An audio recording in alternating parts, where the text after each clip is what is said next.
yang akan disampaikan oleh Bapak Ustadz Ahmad Zuhri.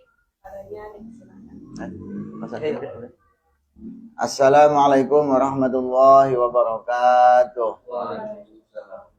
Alhamdulillahi wahdah. Allahumma salli ala sayyidina Muhammad ibn Abdillah wa ala alihi wa sahbihi wa mawalah, amma ba'du. Kepala KUA Majasari yang kami hormati, rekan-rekan penyuluh, rekan-rekan pegawai KUA Majasari yang kami hormati, peserta BIMWIN yang berbahagia. Puja puji syukur marilah kita panjatkan kepada Allah Subhanahu wa taala, yang mana atas perkenannya lah pada pagi hari menjelang siang ini kita diberikan kesempatan untuk bisa bersilaturahim, bisa berkumpul bersama. Mudah-mudahan perkumpulan kita menjadikan wasilah turunnya rahmat dan ridha Allah Subhanahu wa taala. Sholawat dan salam semoga selalu tercurah limpahkan kepada baginda kita Nabi besar Muhammad Sallallahu Alaihi Wasallam, juga kepada keluarganya, para sahabatnya, serta kepada para pengikutnya yang setia sampai akhir zaman. Peserta BIMWIN, calon pengantin yang berbahagia, perkenankanlah saya memperkenalkan diri. Nama Ahmad Zuhrufi, tapi biasa dipanggil dengan Uyu. Ya, ini namanya siapa? Di sebelah sana? Bowo. Ini? Nopi? Oke. Nanti kalau saya ketemu di jalan kan, kalau tahu namanya minimal kita saling sapa. Ya. Dalam kesempatan ini perkenankanlah saya menyampaikan beberapa hal berkaitan dengan materi BIMWIN yang mana kaitan dengan kesehatan reproduksi. Sebelum kita melaju ke jenjang yang lebih, diantaranya kita menjalin rumah tangga, kita harus memahami dulu ilmunya, ya. Jadi sebelum segala sesuatu harus paham dulu ilmunya. Mau rumah tangga harus paham dulu ilmu rumah tangga. Mau sholat, nih ya, kita mau sholat, tapi kita nggak tahu nih ilmu sholatnya. Sholat kitanya sah nggak? Kita mau wudhu, nih kita mau wudhu nih. Terus kita rukun wudhunya aja nggak tahu, ilmu wudhunya nggak bisa. Wudhu kitanya sah nggak? Kita mau berangkat haji, kita mau haji, ya. Kemudian ilmu hajinya kita belum paham, kita belum bisa. Haji kitanya sah atau tidak. Nah, begitupun dengan rumah tangga. Ketika seseorang ingin berumah tangga, maka harus tahu dulu ilmu rumah tangganya, supaya nanti menjadi rumah tangga, menjadi keluarga yang sakinah, mawaddah, warahmah. Di antaranya adalah kita harus memahami tentang kesehatan reproduksi. Kesatu, kita harus memahami tentang penciptaan manusia, anatomi, bentuk tubuh, kemudian proses kejadian manusia.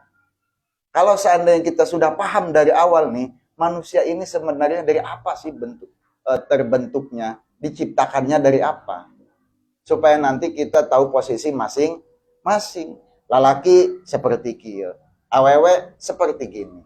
Nah, kalau seandainya kita paham nih asal mulanya, ya memang seperti itu, maka insya Allah ke hal yang lain kita juga akan gampang tahu dan paham.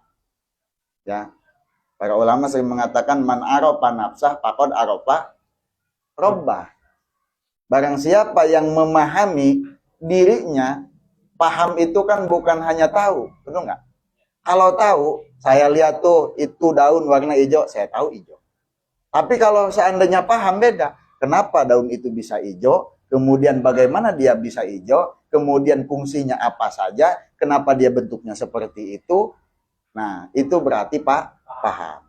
Nah, makanya kita harus paham tentang kejadian manusia.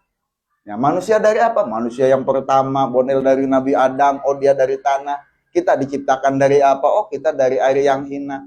Maka ketika kita tahu prosesnya, kemudian kita tahu memang standarisasinya seperti itu, maka kita tidak akan pernah berbuat hal-hal yang di luar jangkauan manusia.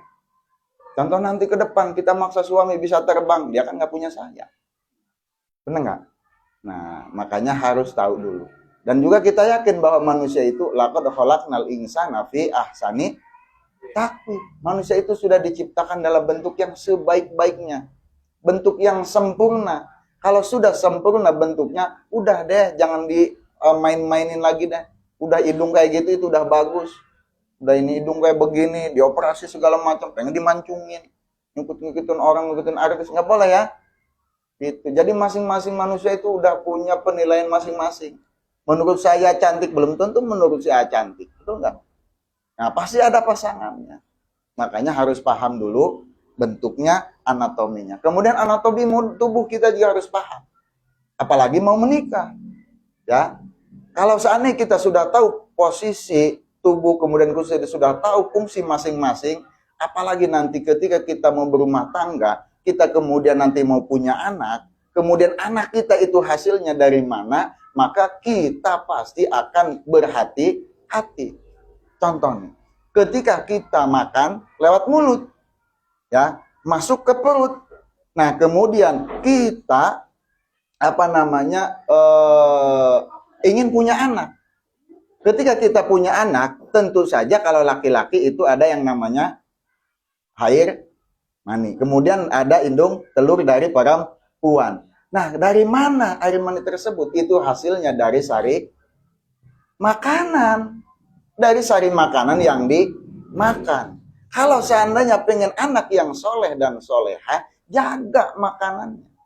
Kebanyakan orang begini kan. Anak saya kok begini amat, anak saya nggak soleh. Kita berdoa terus, sementara adonannya udah kotor. Bener nggak? Kita mau bikin bolu nih, perempuan, mau bikin sayur. Bahannya kalau bersih pasti makanannya juga enak. Bener nggak?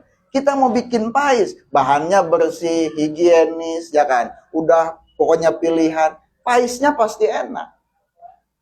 Betul?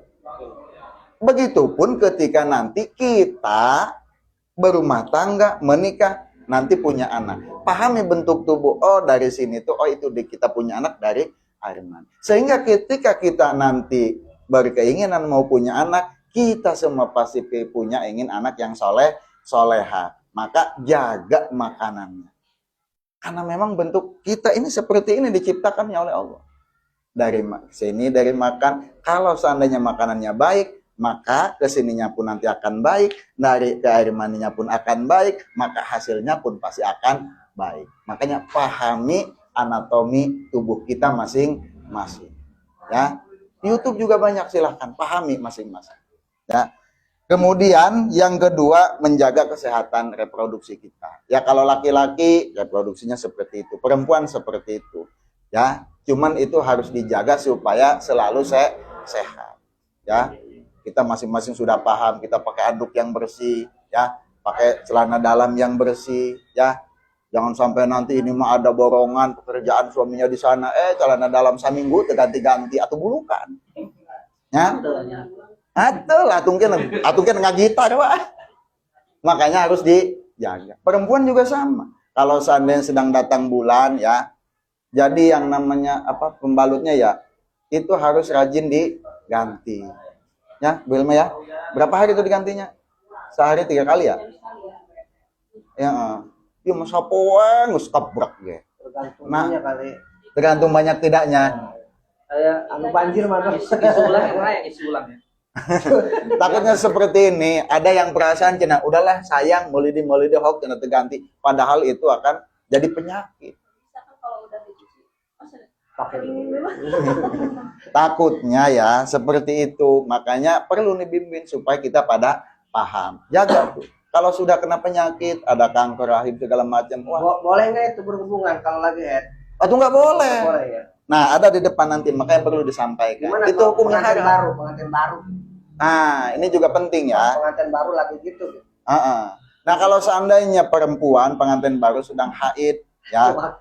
Ini laki-laki juga ya. Kalau seandainya lagi mau, pokoknya dari patas pusar sampai dengkul itu jangan dimainin. Pokoknya digembok. Ya. Ini yang kadang-kadang orang yang kurang paham. Hukumnya haram itu dari segi kedokteran, ya, di perut yang di wanita itu di rahimnya lagi kotor. ada darah kotor, makanya haid itu darah haid dikeluarkan karena kotor. Nah, kemudian adonannya tadi ketika kita nanti memaksakan ke istri kita, ya, adonannya tercampur dengan hal yang kotor, apa? Ada darah haid. Makanya kata para ulama, kalau seandainya istri yang begitu tetap dipaksakan, maka nanti anaknya akan segini lahirnya. Akan edan. Jelas ya? Nah, makanya tahan baik. Kumaha carana? Atuh ja boga akal. Kumaha bae carana? Ya, itu perlu dijelaskan, dibenyerkeun. Yang penting mah pusar sampai dengkul ini haram hukumnya kalau seandainya istri sedang haid. Haram. Pokoknya mah ulah dibikin hukum mah ge. Eta mah tia pusar ke atas silahkan, dari dengkul ke sini silahkan. Menurut kesehatan bahkan nggak boleh. Nggak boleh menurut kesehatan ya. Makanya di agama kita tuh di Islam diharamkan hukumnya ya, nggak boleh. Kemudian kita harus menjaga sehat jasmani. Di antaranya tadi kita memakai sidi yang bersih, handuk yang bersih, kemudian pakaian yang bersih ya. Pakaian juga sama yang bersih. Kadang-kadang dia pakai kaos dalam nih. Seminggu tuh ganti-ganti, aigus hidung. Nah, kalau saya mah di rumah suka sama istri diingetin. Kadang-kadang lelaki mah cuek, ya, nggak merhatiin ke pakaian. Makanya nih istri yang harus memperhatikannya gitu. Saya selalu diingetin sama istri. Itu udah nggak ganti, udah 3 hari nggak ganti-ganti. Oh iya nanti dibawain, sama istri suruh ganti.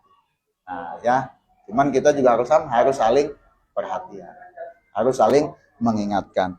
Kemudian diantaranya juga harus rajin mandi. Apalagi ini nanti kaitannya dengan mandi junub. Udah pada bisa belum doanya ini? Selain daripada sehat jasmani, rohani juga harus sehat. Ya, kemarin ada pertanyaan waktu itu kita ngaji bareng di sini. Kenapa kalau seandainya kita keluar air kencing, kita nggak wajib mandi? Tapi kalau seandainya laki-laki perempuan keluar air mani, kenapa mandinya jadi wajib? Kenapa? Membersihkan habis mengeluarkan hasrat. Selain daripada itu, segar. kalau seandainya sudah keluar, hukum mandinya jadi wajib nggak?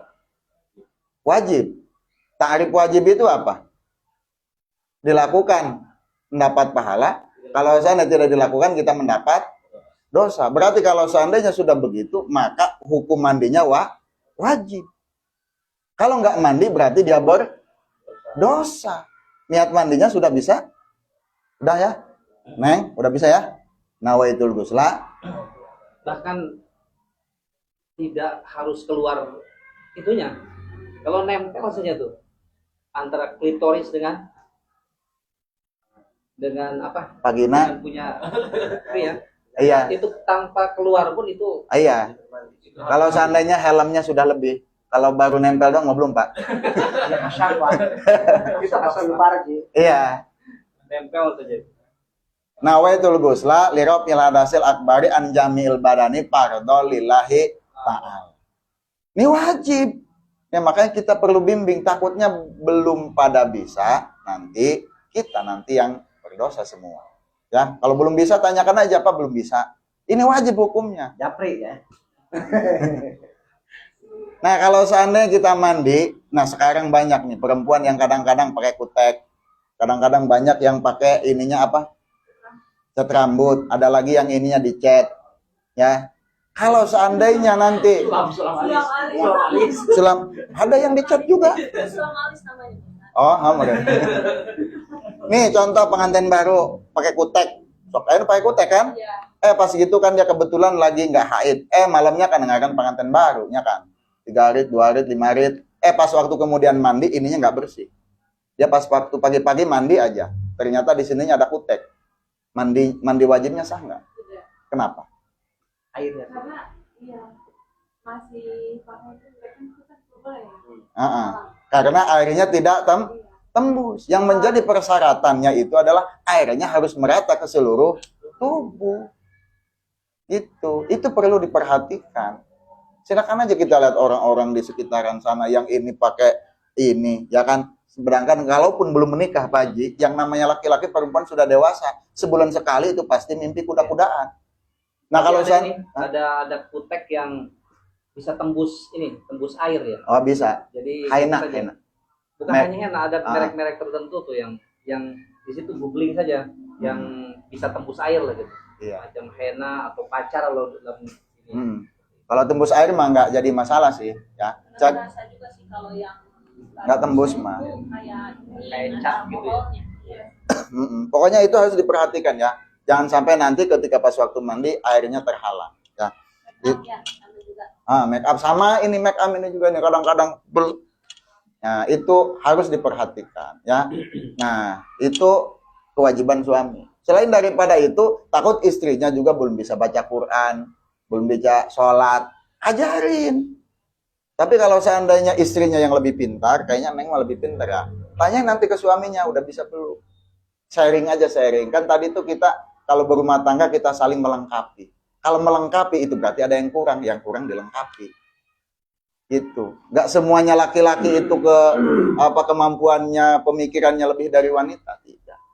Jadi kita harus saling melengkapi. Takut istrinya yang belum paham, istrinya kita ajarin. Kalau suami yang belum paham, suami yang kita ajarin. Ya, gitu.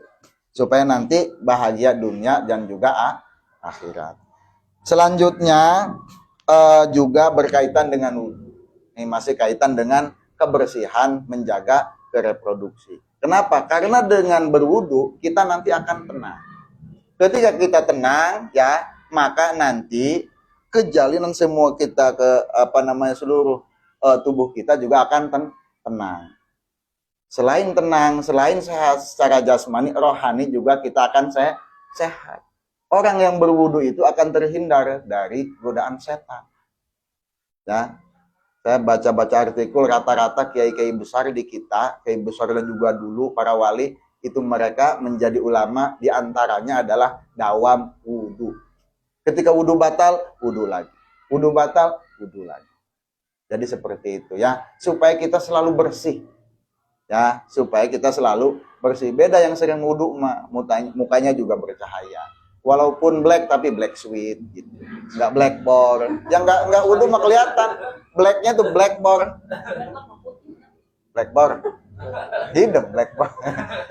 Nu putih mah eta mah iya, naon ngaranna whiteboard. Mau nanya belum ya? Boleh. Yang soal cat rambut tadi ya. Iya, boleh. Tapi banyak orang yang bilang kan nggak boleh menutupi uban ya kalau misalkan itu katanya mau warna merah, kuning, apa aja boleh, yang penting nggak boleh warna hitam. Itu boleh. Untuk Boleh. Yang penting mah asal bahannya diusahakan yang bisa tembus air. Nah, kenapa nggak boleh warna di antara yang tadi hitam? Ya karena ya itu kan hitam udah bawaan. Ya itu memang ikhtilaf, tapi emang ijma ulama kalau seandainya mau di semir silakan warna merah apa. Nah, selain warna hitam, karena hitam ini adalah bawaan. Nah, kemudian pilih bahannya yang tembus air. Ya, yang tembus air. Itu sudah benar itu ya. Yang sering kita lihat yang perempuan yang pakai itu ya, merah gitu kan. Kemudian ada yang coklat gitu. Ya. Benar itu ya. Enggak tuh eta mah. Iya mah bagi yang sudah tua. Enggak, maksudnya cat rambutnya. Nah. Kan yang hilap itu, yang tidak boleh itu yang hilap Menyerupai ya. rambut Itu yang hitam. Kalau yang merah, yang itu yang artis-artis masih pakai yang kuning gitu boleh. Cuma mungkin pilih yang cat rambut yang diperbolehkan. Iya. Dan itu ada tuh. Mohon. Cuman Pak, istilah haram itu kan barang jadi haram itu bukan hanya dari jenisnya, tapi dari ada prosesnya. Kalau tujuannya pakai cat rambut ingin karena dipuji orang lain, ingin dilihat orang lain yang bukan oleh suami. Itu nggak boleh. Kan tadi Pak makanya yang banyak-banyakan orang. Itu makan ingin kelihatan cantik oleh bukan muhrim. Itu yang haramnya di situ. Bukan cat rambutnya ya. Bukan dari jenisnya. Jadi haram itu contoh nih pulpen. Ya kalau ada barang yang najis berarti ya barangnya yang najis. Tapi pulpen ini boleh, tapi ketika pulpen ini dapat maling gitu ya, dapat nyuri, yang haram itu apanya? Prosesnya kan? Seperti itu juga sama. Memakai yang ini, itu memang pada hukumnya boleh. Tapi ketika prosesnya dia ingin dilihat oleh orang lain, ingin meningkatkan nafsu orang lain, sehingga orang lain jadi gimana sama dia, jadi mau sama dia, jadi ngejar-ngejar sama dia. Nah, haramnya di situ. Tapi kalau seandainya untuk suami, ya jangankan pakai itu, nggak pakai baju juga boleh aja ya. Bahkan ada pakaian dinas segala macam kalau untuk suami istri, karena sudah halal. Gitu. Yang selanjutnya selain daripada wudhu juga kewajiban tadi itu sholat. Ya, ini sholat penting. Ya, jadi ketika kita sudah sholat, maka rumah tangga pasti secara jasmani sehat, secara rohani juga sehat. Jangan sampai meninggalkan sholat satu kali waktu pun. Ya, kalau seandainya suaminya yang lupa, istrinya ingetin. Istrinya yang lupa, suami ingetin. Kalau di rumah berjamaah antara suami dan istri, itu akan menambah rasa kasih sayang. Ketika sudah beres sholat, salaman sama istri, cium keningnya cipika-cipiki. Kalau saya biasa begitu, kalau lagi di rumah sengaja makanya kadang di musola, di masjid, kadang di rumah. Supaya nanti pas waktu kita berjamaah, supaya kita bersatu juga dengan keluarga, ya, gitu. Dan suami juga harus belajar. Jangan sampai ini mah suaminya, waduh, Abi mah nggak bisa, ama udah istri aja yang di depan, atau nggak bisa. Oh, usaha pamaji kan jadi imam. Istrinya kan santri. Istrinya santri. Waduh, tetap nggak bisa. Perempuan tetap kudu di belakang, ya, nggak bisa istri yang pinter, istri yang di depan, nggak boleh. Kenapa? Sholat itu bisa bikin menjaga sehat jasmani rohani. Karena kata Nabi, dan juga dijelaskan oleh para ulama sampai ke guru-guru kita, sholat itu diibaratkan kita punya rumah, dan di rumah kita itu ada yang namanya sungai. Kita punya kolam renang. Sehari, semalam kita bersih, kita nyuci selama 5 kali di kolam tersebut. Kalau seandainya sudah seperti itu, kita nanti akan kotornya. Kita akan selalu bersih. Bersih bukan hanya jasad, tetapi ruh juga kita bersih. Nah, bahkan as-sholatu imaduddin. Sholat itu tiang agama. Nah, kalau seandainya agamanya kita mau teguh, ya, maka jangan tinggalkan sholat. Nah, kalau seandainya kita rumah tangganya mau terus teguh, jangan tinggalkan sholat. Kalau seandainya sholat saja sudah berani ditinggalkan, apalagi anak orang. Benar nggak? Sholat berani ninggalin perintah Tuhannya. Apalagi anak orang, jadi istri kita. Yang sementara itu cek paribasaya urutan. Nah, makanya suami yang hebat itu adalah dia melaksanakan perintah Allah. Perintah Allah dijaga. Anak orang dia akan jaga sebenar-benarnya. Ya, oke? Nah. Kemudian mengenai mandi wajib, mandi besar, mandi junub, kemudian haid juga harus paham. Haid itu paling sedikit berapa? Berapa hari? Sehari semalam. Paling sedikit sehari semalam, harus paham. Itu ulah nanyakan, Neng udah beres belum haidnya? Anak naon. Lain bukan begitu, harus paham karena memang suami nanti punya kewajiban terhadap istri. Biasanya berapa hari? Seminggu rata-rata. Paling banyak 15 hari. Kalau seandainya lebih dari 15 hari masih keluar darah, periksa. Penyakit dicocokkan. Tetap harus sholat. Harus paham. Niat mandinya juga harus bisa. Bisa kan ya? Nawaitu gusla, Iropil, Adasil, Akbari, terus minal, Haidi, Pardo, Lillahi, Ta'ala. Harus bisa itu. Ya. Kemudian nifas. Nifas ini nanti kaitannya kita sudah punya anak. Ya. Dan dia harus paham juga. Jangan sampai nanti rata-rata di kampung biasanya nifas itu can 40 hari mamal waka sholat. Itu pemahaman yang salah. Dulu seperti itu di kampung, can 40 hari macan waka sholat, can masih nifas. Salah itu. Kalau memang sudah reda mah, mandi, sholat, sudah punya kewajiban. Ulah nunggu 40 poe bae. Paling sedikitnya berapa nifas? Masa gejerotan saat keluar. Pas waktu keluar nggak ada darah, ya udah langsung mandi sholat. Rata-ratanya 40 hari. Paling banyak 60 hari. Lebih daripada 60 hari berarti itu darah penyakit. Laki-laki harus paham tuh suami. Itu karena nanti istri kita tuh. Nah, selain daripada itu sehat rohani juga jangan lupa selalu membaca doa. Bahkan ketika kita nanti ingin punya anak ya, ketika kita memenuhi kewajiban sebagai suami, baca doa. supaya terhindar dari setan. Pertamanya diantaranya yang diajarkan oleh para ulama ya, ketika mau kita sama istri, jangan lupa baca Bismillahirrahmanirrahim, terus baca Qul huwallahu ahad, Allahu somad, lam yalid walam yulad, juga baca takbir, Allahu akbar. Kalimat di awalnya wa yustahabu lil mujami'i, berarti kepada laki-laki dan juga perempuan itu harus bisa. Suami istri juga sama. Baca doanya.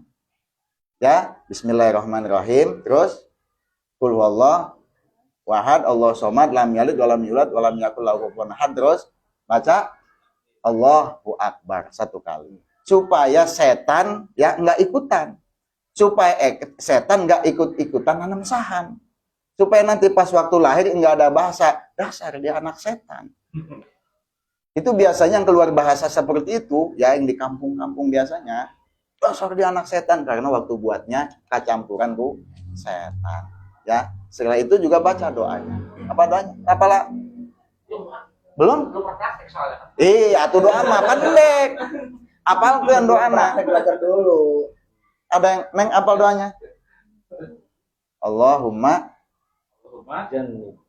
di antaranya Allahumma jannibi syaitan wa jannibi syaitan ma rozak tanah. Itu doanya ya. Doa yang simpelnya. Terus di Google. Di Google juga ada. Nanti setelah beres baca alhamdulillahillazi ja'ala minal ma'i basyara wa ja'alahu nasaba wa sihra wa kana rabbuka qadira. Di antara itu doanya ya. Nah, silakan nanti di googling ya, baca doanya supaya kitanya sehat, anak kita sehat dan menjadi keturunan yang soleh dan soleha. Kemudian mempersiapkan kehamilan itu harus dipersiapkan. Kita mau punya anak ya, kelahiran anak juga kita harus dipersiapkan. Kemudian jadi suami harus suami siaga ya. Jangan sampai kita senangnya doang, ketika istri mau melahirkan harus kita jaga. Jangan jauh-jauh ya, kasihan. Kalau sedang bulannya pokoknya harus siaga. Kemudian yang kelima, pola pengasuhan anak juga harus dipersiapkan ya. Harus seperti apa? Kita punya anak tapi nggak kita pikirkan, termasuk nama juga. Nama itu adalah sebuah doa ya. Jangan asal-asalan ngasih nama anak ya. Kasih nama dengan yang sebaik-baiknya. Yang selanjutnya menjalani komunikasi dengan baik. Komunikasi yang baik antara suami, istri, kemudian dengan orang tua juga harus komunikasi yang baik supaya kita hidupnya bahagia dan juga sehat dunia akhiratnya. Mudah-mudahan menjadi keluarga yang sakinah, mawaddah warahmah, bahagia bukan hanya di dunia tapi juga sampai akhirat sana. Mungkin itu saja. Wallahu muwaffiq ila aqwamit thoriq. Wassalamualaikum warahmatullahi wabarakatuh.